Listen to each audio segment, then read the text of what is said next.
Hitting Home with Mike and Arif on a show where you can count on us to be all things, including coordinated in our attire. Like-minded and like-dressed, 50 Shades of Mike and Arif. Yeah, we're looking the part today. Absolutely, but we're glad to have you on the show today, and maybe we'll call next time ahead to check who's wearing what. But today's show, we got lots to talk about here, including inflation, including interest rates, and including opportunities. And I think that is, Mike, the key to where we are.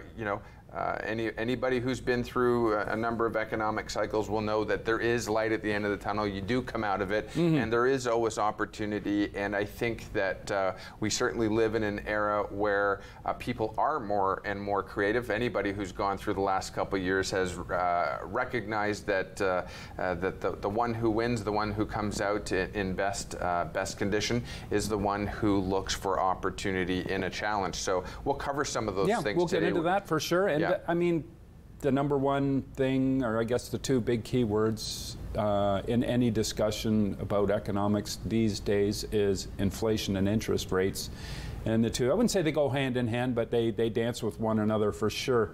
And well, inflation at the beginning of the pandemic, it was under 1%. Today, it's you just mentioned earlier, was 8 point what? I think it's encroaching on 8.1. I don't know if it's officially so it's at least 8% inflation right now. And what is weird right now is even with that inflation, we are seeing like a heightened rate of purchasing and consumer confidence, if you want to call it that.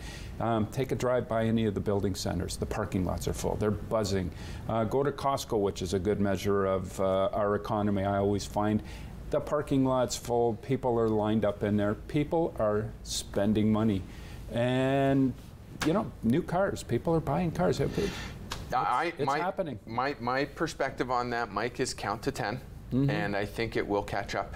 I think, for many, and I say this tongue-in-cheek, obviously, but for many people, the word inflation is relative to tire pressure on one's car for most. And people don't really take it. It's not something that we talk about, or it's a word that we throw around, and we don't, it's just inflation, and we don't actually dissect the meaning of it and how we got there. And that's some of the things that we've done over the last several weeks on the show. It's not at the end of the world, and it's not permanent. So it is cyclical, and but it's not unheard of in history for people after like a world calamity of some sort to go into a period of excessive spending and spoiling themselves and just wanting to feel good. If you go back, World War I, when it finished, what came on the heels of World War I? The Roaring 20s. People just partying, dancing in the streets. After World War II, we saw the 50s where everybody was buying homes, buying cars, shopping malls were popping up for the first time everywhere.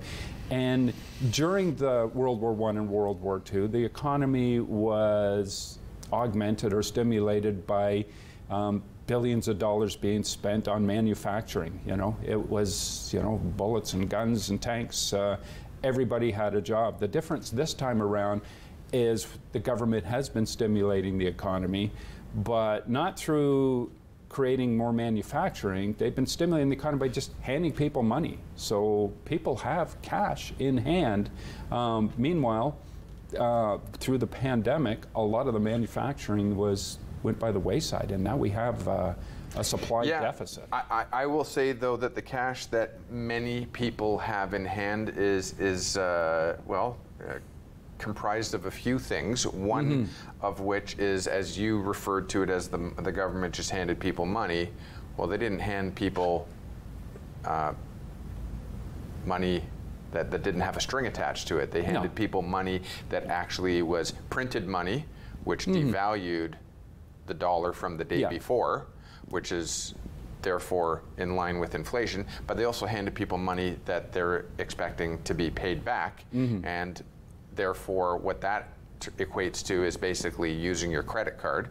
If you don't have money in the bank, but you have a piece of plastic in your wallet and it has an available balance in there, you can spend it and pay it back at a certain percentage rate. And so that's exactly what we're dealing with right now in terms of inflation, is it's devalued currency that needs to be repaid, and it's being repaid through higher interest rates, and it's being repaid as if it was essentially a credit card. Well, so the reasoning from the government's perspective too for for providing that money. It was in part, and only in part, due that they just wanted to be sure people continued to have money to spend because people weren't working. But what is less talked about is the government also did not want people to get into a position where they had no money and would have gone out and worked anyways, taken that second or third job and spread the virus around. That was the fear back in the beginning of this, was if we can keep people at home, then we'll get rid of this virus sooner. There were a lot of theories on how to deal with this early on, and in hindsight, many of them just seem crazy, but hindsight always does. Yeah, I mean, I have my own opinion, and there are those who would suggest that my opinion is a little bit on the harsh side. It is a little bit on the harsh side. I personally believe that when it comes to inflation and it comes to what the good intention was of giving out money, and it was, again, there were good intentions and there were people who found themselves in a tough spot. If we look at the money that was issued in CERB payments, et cetera, I might suggest that that's not the first date that we should start looking at. The first date that we should start looking at is the age-old saying, make sure you save for a rainy day. Yeah. And saving for a rainy day would have been the beginning of the pandemic. Is what did people do prior to that?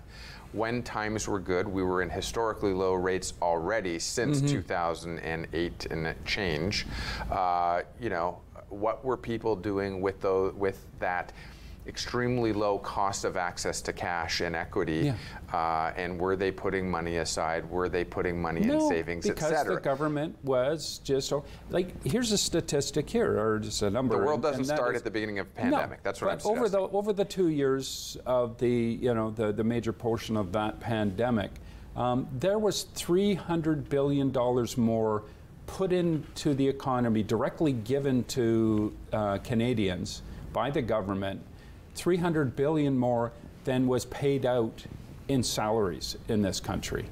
That's a ridiculous amount of money. That's in addition to, in many cases. And a lot of people, that money was just collecting in the bank. So what are they going to do? They're going to go out there, they're going to spend it. And people they wanted people to spend it because they didn't have access to it, and they needed to get access to it. Meanwhile, it's been a major contributor to why people were buying houses willy-nilly or buying new cars, just purchasing anywhere and everywhere at a time when we weren't producing the goods to keep up with that demand. So it's been both a supply issue and a demand issue. And the supply side of it, though, I think is more significant. And I mean, companies were shut down across the world here. We weren't producing the goods. The computer chips that are in almost everything nowadays were not being produced.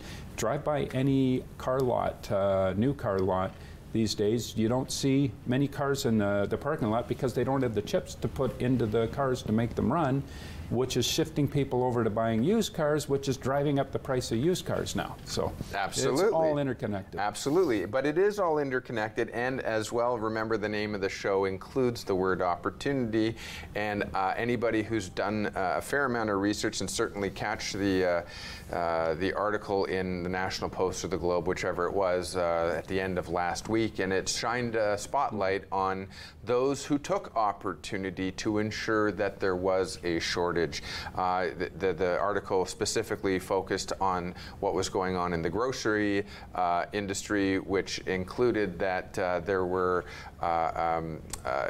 some of the larger chains and the parent companies of the larger chains were moving their price points ahead of inflationary reporting or in addition to inflationary reporting, and in fact, therefore, taking massive profits a few cents at a time. Advantage. And a few cents at a time, though, and it's amazing and we'll get the into amount that of wealth a little that can be deeper there. Later on. And it is interesting, too, is I mean, the other tool the government has that it always goes to when they see a situation of rapid inflation is, okay, we're going to raise interest rates to try and curb that.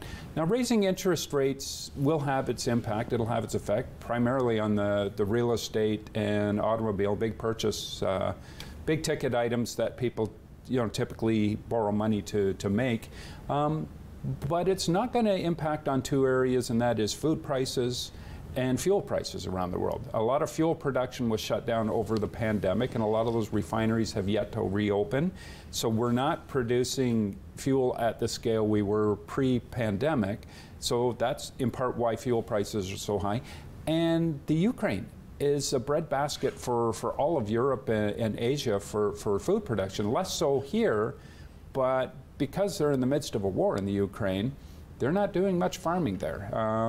And so North America is having to supplement for what's not being produced in the Ukraine, which is in part, a large part, why our food prices are going up. And all the delivery of all that food relies on that overpriced fuel. So again, these are the things that will continue regardless of interest rates. While I do believe that there is an element of that, I also believe that there is another element, and that is an element of seeking opportunity. And I think the time that we will see that is when these corporations are doing their quarterly reporting, and I think give it a quarter or two and you will see that while there may be a portion of that at play, there certainly was some profit taking going on there. So I don't believe that cattle stopped getting fed and produced. I don't believe chickens stopped laying eggs, and I don't believe that crops stopped getting harvested. They did in the Ukraine. Well, in the Ukraine they did, yeah. but the Ukraine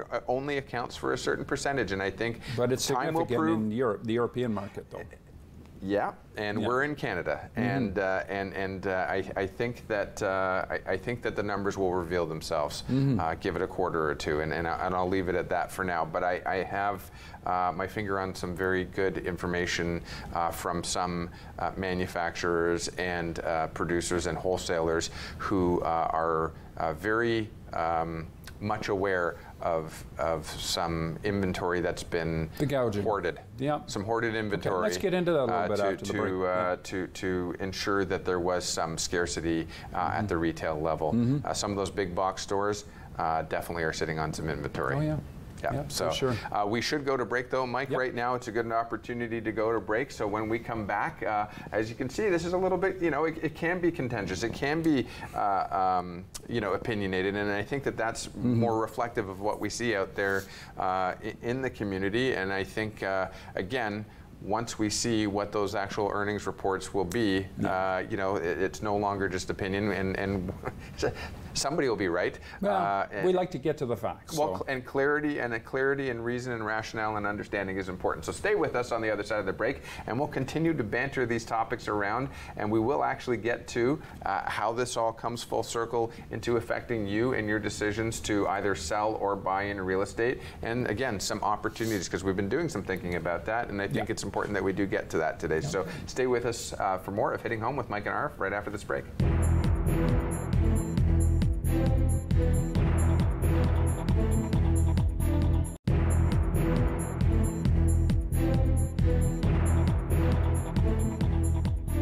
Welcome back to Hitting Home with Mike and Arif. And that first segment was interesting. There's a lot to talk about here. There's a lot going on in our economy right now. And the one big thing that we did get into was inflation. And there are many different contributing factors. We looked at the situation in the Ukraine certainly is making things difficult, rising fuel prices, just the exuberance of the consumer, a country that's been just dumping cash into our pockets to run out there and spend like there's no tomorrow. And all of this on the heels of a pandemic where people are in that mindset where they just want to feel good, they want to celebrate, they want to spend. It's a perfect cocktail for run-up inflation, and that's what we've seen. But there's another factor in there too that is less talked about in the media, and that is something that's been building for quite some time, some would say maybe since post-war, and that is the merger and acquisition of companies together. We were a mom and pop shop kind of country if you go back to our parents, grandparents' generation. Those big ticket companies now own more and more. They absorb, they just buy for the sake of just eliminating competition. And now we say, well, certainly it's prevalent within our telecommunications industry, which kind of is an oligarchy right now. And most people spend $300 or more a month just for those telecommunication services. The food industry is all controlled by major corporations. You can go on and on. It's all major corporations. So you had kind of alluded to the fact during the break that, well, you take it from there on what you think you might be seeing or we might be seeing with, in terms of some of these bigger corporations and price increases at the checkout there. Yeah. You know, there are different personalities out there, Mike, and we know that. I don't think there's anybody who's not aware that, you know, even look at your partner in life or your colleagues you work with, you know that there are different personalities out there. And there are those of us who are more analytical, and sometimes we get lost in that data, we get lost in that weed. We actually have fun with it. You know, you want to get to the... Or you get into the weeds with it, too. Yeah, exactly. Yeah. And then there are those of us who are like, you know what, I'm not going to let any of that bother me. I'm going to live my life the way I live my life. And so, you know, just back to your point about the fact that, you know, money was being handed out at incredible rates over the past short period of time. That's okay. Okay, so there are those of us who will say, what do you mean? That's not okay. And it does have to be paid back. That's what we have to remember. But my point of it is that oftentimes we talk in extremes. We, in general, talk in extremes. We talk in either-or scenarios. And somewhere in there is that forgotten middle ground. So I am not opposed to government policy that says during tough times we're going to stimulate the economy. Much as he said, there were people who were sitting on the cash, and there were announcements on the radio and ads that said, people, spend your money. Like, you know, corporations, stop saving your money, stop hoarding your money and spend it. And that's okay. We should have nest eggs aside. We should have savings aside so that when times are tough, we can spend money. That is the time to do it, and that is what government is supposed to do. Government, theoretically, and I don't know who wrote the rule that that's what they're supposed to do, but ideally, that is what you're supposed to do. When times are good, you put a little bit aside, whether it's 10%, whether it's 20%, that's up to each individual, each organization to decide what that amount is to put aside, so that when times are tough, you've got that buffer. Yeah. But here's my challenge. My challenge is it's not just that they printed money. It's not just that they sent subsidy checks. My challenge is that for the years previous to the years prior, the 10 years prior, back to 2008, since the last considerable recession. Yeah. Which not they did a not dime was subsidize. put aside. Yeah. No money was put aside. So when we were in the strong periods of growth and economic strength and record-breaking, you know, reportings of earnings and record-breaking reportings of earnings, whether it's the banks, the oil companies, the food producers, or whether it's the record, you know, record numbers on the stock market, money was not set aside for the eventual next recession. That is my point of contention. That's when it's supposed to be set aside, so that when you need the money, you've got it. So I'm not against. Don't think any further than 4 years ahead. They don't think any further than getting reelected. They don't necessarily think about doing what's right for the economy. And so that's where not we're at odds. That's where I'm at odds with that in my my thought process. Irresponsible thinking. Imagine this was your own home, right? While you've got a job, you know, great. You cover your bills, et cetera. And there are people who are going to say, yeah, it must be nice to have money in the bank. No, it's about, you know, do you need 3 pairs of this, or do you need 1 pair of that, or what can you live with? And I don't want to promote that anybody should have to skimp. If you want to call being responsible skimping, that's between you and your conscience, I suppose. So, yeah, those are my words on it. But you got into the point around monopolies and mergers and acquisitions, and there is absolute truth to that. If you were to look at the marketplace right now, and you were to look at the food producers or the food retailers, for example, and you can name off at least 8 or 9 different brand names just locally here in our region here. But if you actually look at names behind the brands, who owns which one? The Koch brothers and the big, you know, Procter & Gamble. There's lots of big corporations that have their hands in. I think many would be surprised if they go back to the parent corporations behind a lot of brands, how many are under one umbrella. Yeah, if you say, I'm not going to shop at the orange brand, I'm going to go shop at the yellow brand, you're still shopping at the orange brand's parent company. Well, you know what I mean? Yeah.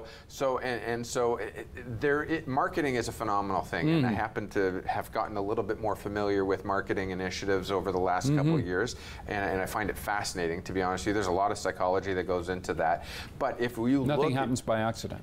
Nothing happens by accident. So if you look at where we are in the marketplace today, because again, I'm picking on them only because they hit the headlines last week, and there's lots more to talk about. But if you look at the building materials big box stores, the orange one is one, and then there's the blue one, and they own the other blue one, right? Because Lowe's bought out Home Depot not so long ago. Sorry, let me try that again. Apologies, correction. Lowe's bought out Rona not so long ago. Apologies to the Home Depot for that, or anybody who is interested. However, so now you've got two big box stores in town here locally within, 500 meters of each other? And they're owned by the same corporation. They have the same shareholders. They have many of the same suppliers. They haven't folded one over the other yet, and it's kind of like Best Buy and Future Shop not so long ago. And you think you've got choice. You think you can check out what the competition's doing. Well, they figured it out. Here's the thing. When you have competition out there, you end up with efficiencies as a result. When you have monopolies, and there's a few of them, do you not think that the higher-ups at the orange talk to the higher-ups at the blue and say, well, we basically have this. What are you going to do? Well, here's what I suggest we both do. And they find the balance between the two of them. And it's not much different than, the gas companies, and there's only a handful of them that... And the same thing in the airline industry as well, with the it goes discount up at carriers. The pump here at the other end of town, it goes up almost instantaneously. Are they not collusion, talking to each other? No, it's not collusion. But these things happen.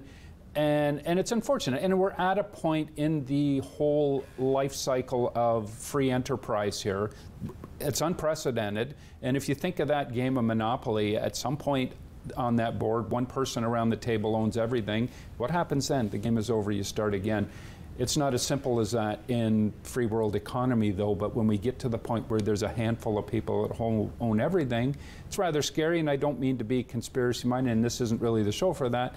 But when you hit a point where corporations are equally or more powerful and persuasive than the governments they exist under, then things get scary. Well, when you talked in the last segment, Mike, about the automotive industry and the chips, the shortage, et cetera, listen, there are a number of factors, because you talked about conspiracy. Listen, again, the pendulum here or the pendulum here or something in the middle. There are a number of industries, or there are a number of components of industry that were greatly affected by the pandemic. Chip shortages, containers, I mean, like ocean liners with, it's funny because you look at offshore. You drive down the 400 highway and you drive past one of these transport trucks that's carrying one of those shipping containers. Those things are massive. Oh yeah. And then you get a picture, a bird's eye view of an ocean liner, and they've got thousands of them on there. They're how many football fields long and how many football fields wide, and they've got thousands of these containers on them, and they look like little Lego building blocks on there. And those container ships were literally stuck at sea for months, not being able to gain access to a port, not being able to, because they were like, no, you keep your potential virus on your ship. We don't want it, and we'll, wait till you can prove quarantine, or we don't have the manpower or the resources to offload you, et cetera. So yes, there are many elements that are realistically impacted the economy, impacted supply chain issues, and then there are those who sought opportunity. Well, that's what I was hoping we would touch on is, within those big conglomerates in there, do you think there's not temptation for, you're looking at all the news that's reporting, hey, we have 8.1% inflation right now. They take a look around and go, this is our perfect opportunity to raise our prices. Our books are balanced, everything's good, our profit margins are good, but there's an opportunity here to increase them a few $1 billion across the board here just by raising our prices, not 8.1%, but we'll raise them 3 or 4%. And listen, Mike, do you think there's an opportunistic while the central bank raises rates, while the governments decry inflation, We can slide a little extra profit in there, and no one's going to notice the difference. And even if they do, well, okay, you know what? We can make prices come down this long weekend at the pumps, or we can do some things to ease it a little bit. But the thing is, the difference of billions of dollars could be 24 hours a week, a month of slight padding, and it puts tons of money in the coffers, and we have short memories, and before you know it, in 6 months from now, we'll forget that this has ever happened. We'll go back to our habits of the way things were. And we're such gullible sheep, well, and I count myself among them because, and I sad to report, someone's saying, speak for yourself. I was cruising along and with my wife and went, oh look, gas is 168. I know. And I thought to myself, and then I immediately thought, it was 68 a year or two ago, and here I am getting almost brought to tears because it had dropped from $2 2 months ago. Hurry, it was at fill up now. 168. Yeah, absolutely. So we do tend to be way too forgiving, in my opinion. And by the way, are we? And that's up for everybody in their own household to We're just decide. not paying attention. We're all busy, and are they we can guilty of it? Are we under our noses? This can all be done. Yeah. So we do have to go to break. How does this actually impact the home and the market? Well, listen. There are some things I want to talk about there. And while we go to break, think about it. What is a home? No, we'll talk about it when we come back. But what is a home? I mean. We still got. Oh, we do. We got two time. more segments here. But we can get into this. A home is not just the roof and the brick. A home is everything in it. And a home is all the services that are built into the home and all the appliances that are in the home. So everything that we've been talking about actually impacts you and me, right? It impacts you and me in our planning and our budgeting and our affordability, our ability to qualify for certain things. So when we come back, let's talk about how has everything we've talked about in the first two segments of this show, how does it actually impact the real estate market? And how are people getting creative with their thinking with regards to home ownership? What he said. We'll be right back after this break.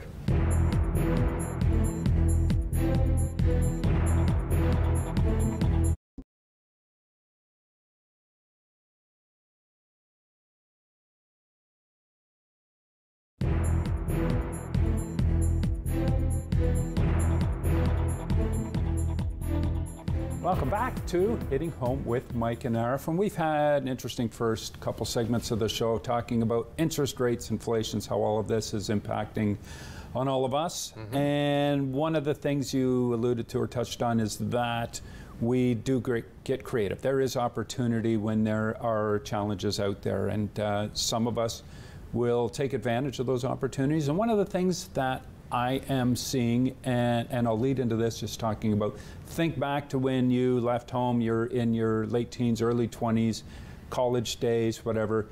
Chances are you were cohabitating with some friends. And, I think for our generation, our parents' generation, that's something that we all did. It's a rite of passage. You live with your friends for a while, you rent. But by age 25, up to 30 or into your 30s, somewhere along that line, you become an independent renter or homeowner if you're lucky too. We're not seeing that happen as quickly these days. The cost of owning a home is just so out of reach for so many people. Even if you've got a good job and you're making a decent living, qualifying for a mortgage for a decent home is a real challenge. So I've always used that analogy about rungs on the ladder. Get in at a humble little home and work your way up. There's another rung that's kind of appearing there, and that is co-ownership, cohabitation, be it renting, but often in buying a house, you're seeing this happening. Let's talk a little bit about this and how it's happening, and maybe offer some advice to some people who are considering this. Yeah, so I think it's great. I mean, we have touched on it a few times, but we haven't gotten into detail, so we now have an opportunity to do that a little bit today, which is great. But let's back up again. It seems to be a bit of a common theme here in our thinking.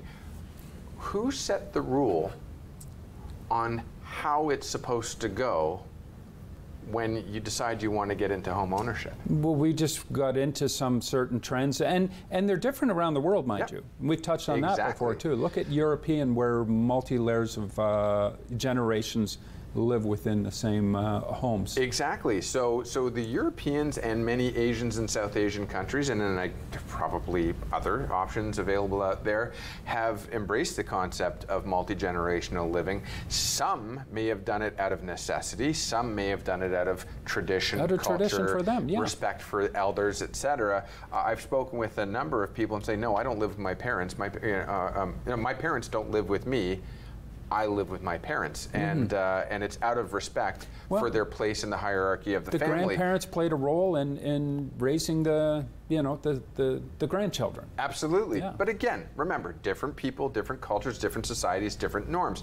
But somewhere along the lines, we got into this mindset. We were conditioned to believe that this is how it works. You leave home. Well, it's a North American thing. You do or don't go to college. You do or don't go to a trade school. You do or don't go to university. And then eventually you're out on your own. And eventually you go out and buy a home because that's what you're supposed to do.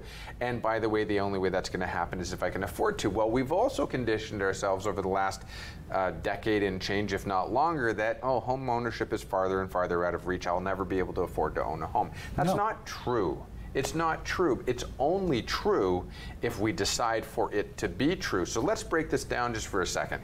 We've said for the last several years on this show, be careful about the emotional attachment to the decision that you're going to make to enter into home ownership. And again, it's not about the pendulum swing. I'm not telling you to be unemotional about it. Get excited.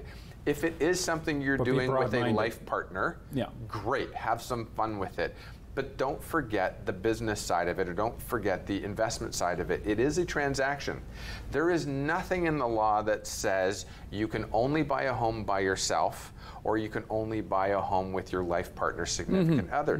It's a contract. It's a contract. It's an ideal we all aspire to. But I think we need to call it compromise, but we need to broaden our thinking, and we've got to think.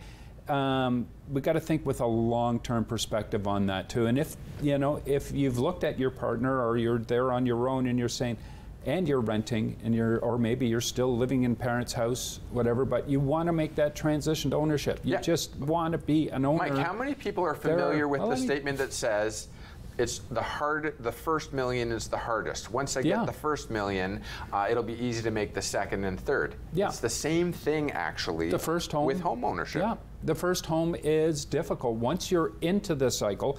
And regardless, once you're in the system, you're a homeowner, I'm a homeowner. If there's talk out there that home prices may go down by 30–40%, right off the bat, you're going, oh my God, I'm going to lose that much money. And then you're going, but you know what? If I move and I buy something else, it's also gone down 30–40%. So I'm protected. I'm locked in, and as long as you're within a relatively similar market that you're going to move to, whether it goes up or down, it's all the same. So home prices doubled here in the last 5 years, but do you get a sense that you have twice as much money in your pocket, in your wallet, in your piggy bank? Not really. It's locked into a home, and you always have to have a home, a roof over your head. The only time it's going to be worth anything is when you cash out your chips. So have you ever played in a foursome of golf? Yeah. Great. It's 4 individual people, typically speaking. And there's 3 people on the green. That's me overlooking for my ball in the rough. That's what it is. Fair enough, and that's probably me too. I was like, forget it. I'm not going to pull out another one. Somebody's going to go find that ball and sell it for $1 in a bucket at the edge of the road. But here's the thing. We do many things in team sports, in team activities. We work together with colleagues. We play softball, baseball, hockey, basketball, whatever it may be, team sports together. We do golfing together. We do lots of things as groups or buddies or friends or couples or whatever it may be.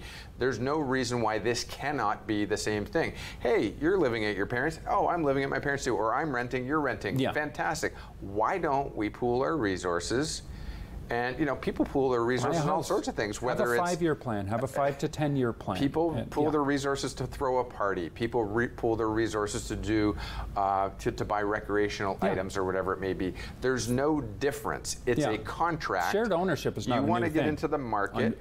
Consider if you have a friend or a complete stranger. It doesn't have to be a friend. Somebody you went through school with, who is a family member. Absolutely.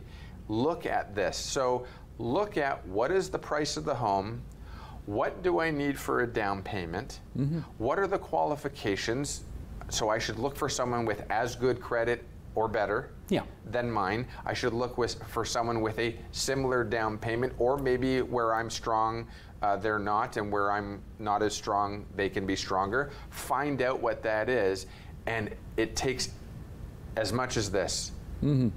Find a lawyer to write up a contract that protects both your interests, interests. And that's the key thing, and we'll get into that in a little more detail, but yeah, you must protect yourself. No matter how much you trust or love that person you're getting into that situation with, it is a business contract, and it should be treated as such. Absolutely. Don't just do it on a handshake or on a word. You have to look at every scenario that could happen. There could be deaths, there could be injuries, there could be job loss, there could be so many scenarios that are negative that could impact that someone may want to get out sooner. But we'll get into that a bit more.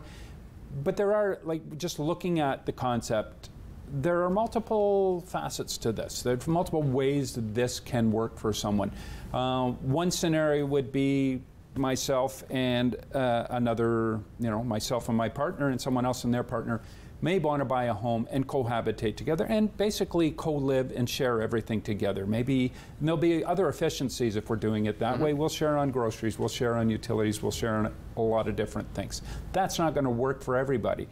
The other scenario is people buy that home that has two distinct separate units in it. It's one mortgage, but you have the opportunity to coexist within that property. And there's a third opportunity there that some may consider as well, is you may be renting, or maybe you are living in your parents' house, still waiting to save to buy. You may buy, but put a tenant in that second suite in that property, but you're gaining the equity appreciation on that home as well as the mortgage being paid down while still living in an affordable There's thing. another opportunity there as well, and it's that you might find a partner where you've both got a few $1,000s that you have been able to put together and find or restrict your otherwise more frivolous spending and maybe a few less dinners out, and you may have put some money together, and you and this individual can go together and buy a house, and you can rent the whole thing out, or you can rent the multiple units out. There are endless opportunities there. The reality is, and I know you said you want to leave it till later, we talk about some of the legalities. Well, let's go for it. Okay, let's go for it. So here, first and foremost, the most important thing to realize is whether you're doing this by yourself, whether you're doing this with a life partner, a spouse, whether you're doing it with a friend, your mortgage obligation is going to be very straightforward in the terms and conditions. As much as it might sound like Latin, it's pretty simple. You are what's known as joint and severally responsible. So if you borrow, for round number's sake, $100,000 to buy this house, call me, let me know where that is. But if you do that, you're not each responsible for $50,000. You're jointly responsible for the 100. You are each responsible for 100, not even jointly. It's joint and several. So you're each responsible for for the repayment of that $100,000 plus interest.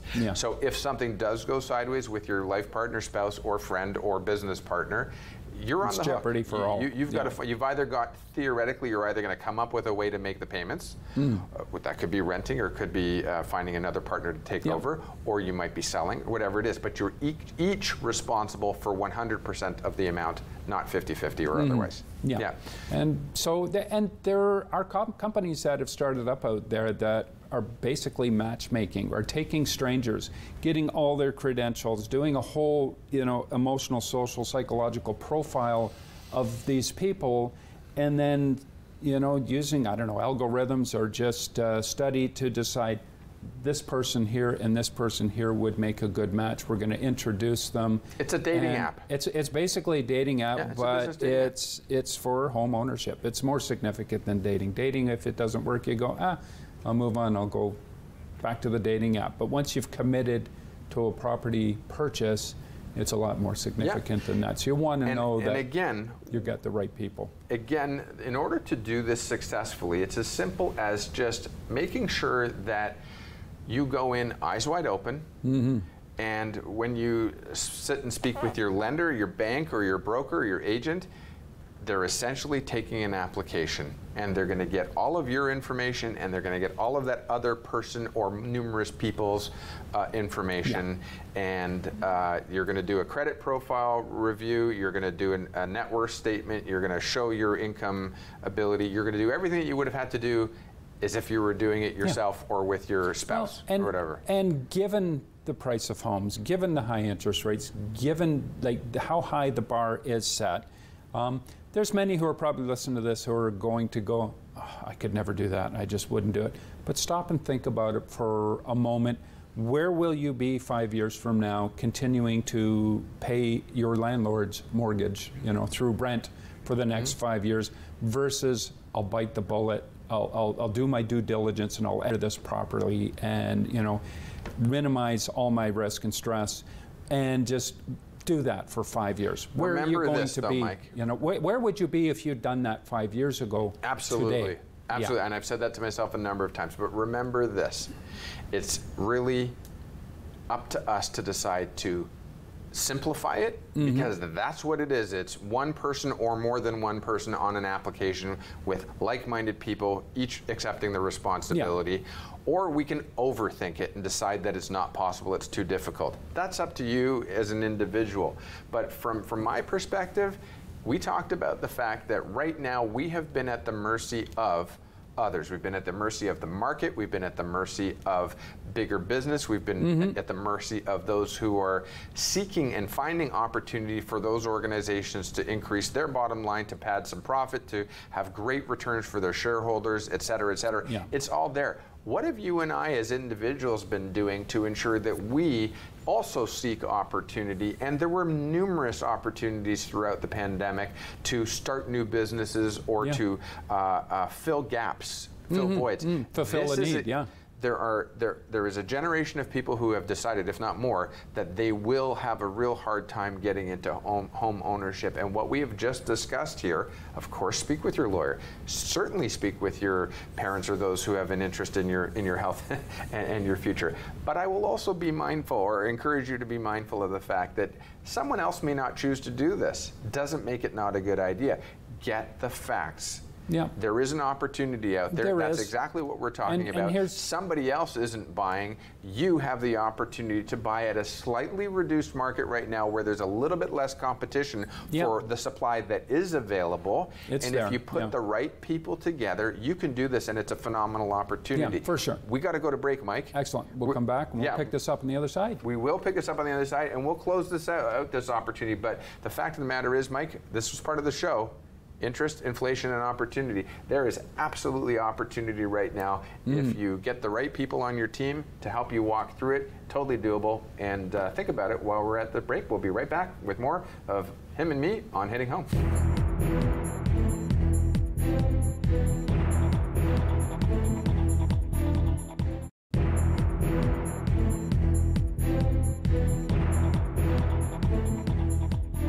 Welcome back to Hitting Home with Mike and Arif. And on this show, Mike, we've talked about inflation, we've talked about interest rates, we've talked about opportunity. Let's put some things into perspective here, though. Again, you take an item here, and this item apparently has value. Now, this item is sold probably in 200 countries around the world, and each of those countries may or may not have its own currency, but they have a currency of some form or another. And when we look at this, Mike, and we look at the value of this item took a certain amount to produce, to manufacture, to whatever. It offers a certain amount of value, it offers a certain amount of utility, and a price point has been set for it. Yeah. Now, if you look at the UK, they made a decision to separate from the European Union. They have their own currency. They made their reason for doing so. You know, they stated their reason for doing so. How's that working for them? Well, they are now almost down to being on par with the US dollar. I believe, and I could be wrong, I thought they were around $1.60 at one point, and they're now right around par. The question is, would it be reasonable for you to spend the $100 on this stylus and those in the UK to still spend what they were spending, not taking into account the devaluation of their currency?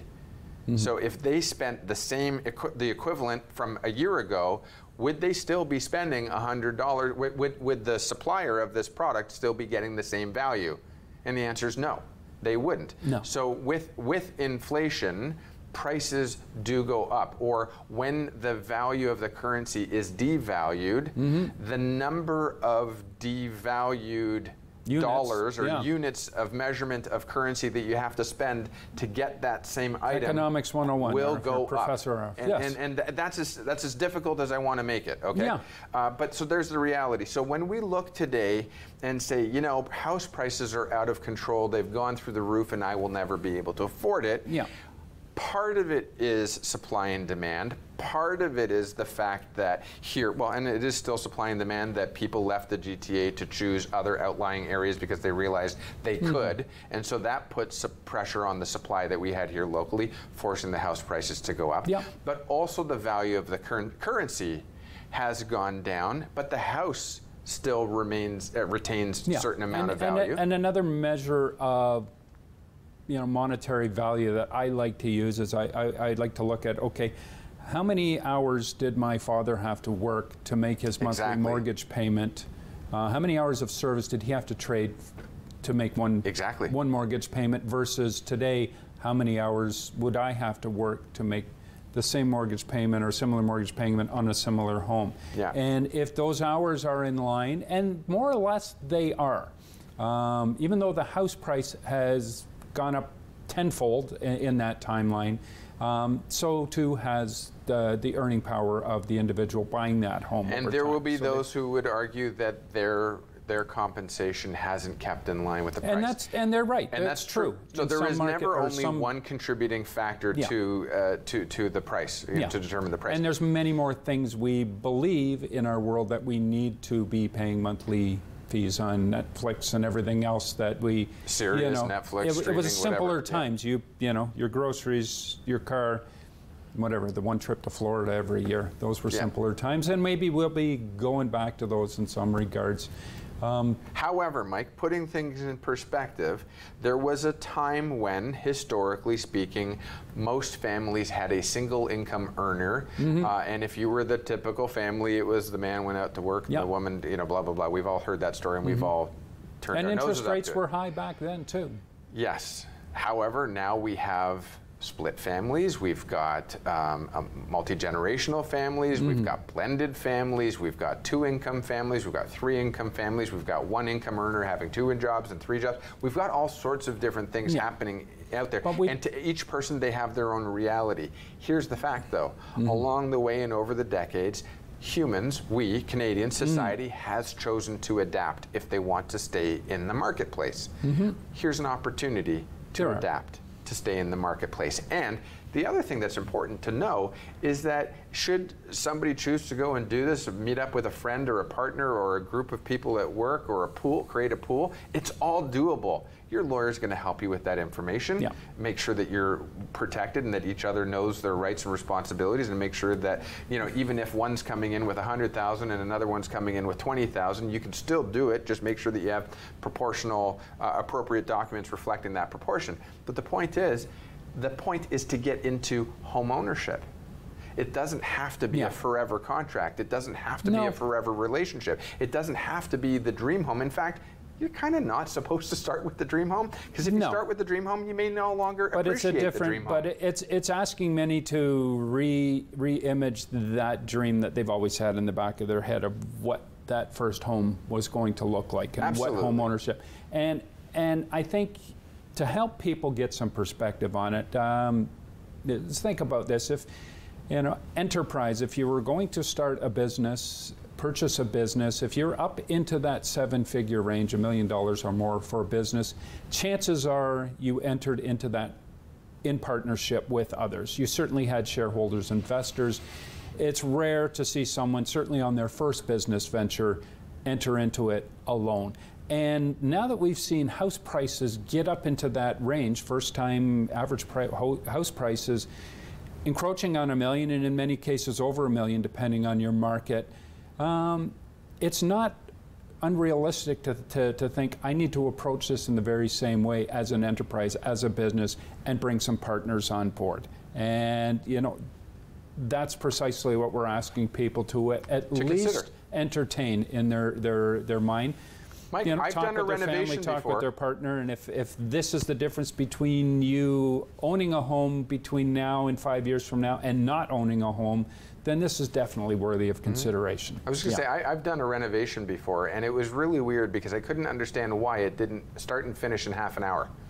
With a few commercial breaks in between. Well, it depends what channel you're watching. Yeah. But the reality is that there are there are things that we see on television, or there are things that we see other people doing, and then there's our reality. The fact of the matter is, should you choose to do so, you can decide to get your items, your affairs in order, and you can have a conversation about this. And if nothing else, you have this conversation, you find out if there are other interested parties, you find a friend or a family member or somebody who's a lawyer who's going to treat you like a client, not like a friend or a family member, by the way. Important to get information from the right sources, because you want information from someone who will give you the facts, the details, and so that you have a complete understanding without bias about whether they would do it themselves or not. You want the information. But at the end of the day, invest a little bit of time, and you might decide you don't want to do it. You might decide it's not for you, and that's great.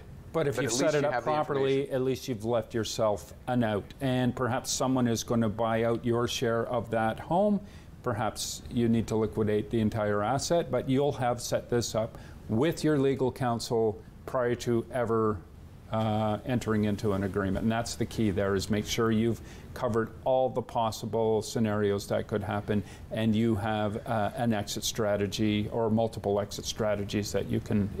Absolutely. And from a financing perspective, as I said, there is, and be careful who you talk to. It's important to get information from the right people. You may walk into one of your typical branches on the street corner, and you may get a different reception than if you go and speak to an agent or a broker. Not all lending institutions are created equal. Not all people behind the desk working at lending institutions know everything about all of the opportunities out there. Than we know. This is completely normal. It is a transaction. You do not have to buy a house with your spouse. You can buy a house with a family member or a complete stranger or a best friend or your spouse. Or a group it's of nobody's people. business as long as it adds up, as long as the paperwork is in check. That's all the bank or the lender cares about.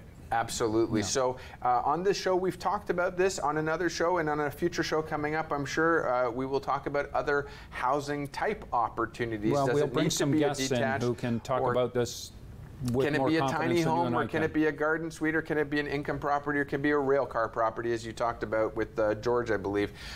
You know, great shows. There are always opportunities to get involved, and there always will be, no matter what position the market is in. And again, you can do it in different provinces. You can do it in different states. Just get the information. But Mike, I think this has been a good conversation. We got to go. You want to wrap it up? Go. And I was just going to say, you know, like, for all the fear that may be out there, they're interesting times. They're exciting times because it's getting people to think creatively. We're looking at alternatives, and I think the whole dynamic of home ownership is evolving as a result. I've had fun with this. We got to go. We'll see you next time on Hitting Home with Mike and Arif. Take care.